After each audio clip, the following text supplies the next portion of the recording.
के सुंदर लालनवा महिमा के हवे उठा जानवा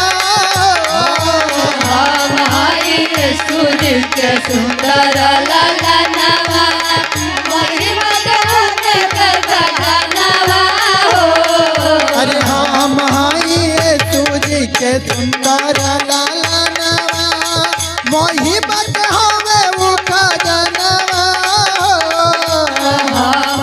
यीशु जी के सुंदर लालनवा महिमा के हवे उनका जानवा हो। Hallelujah hallelujah. और दूसरा गवाही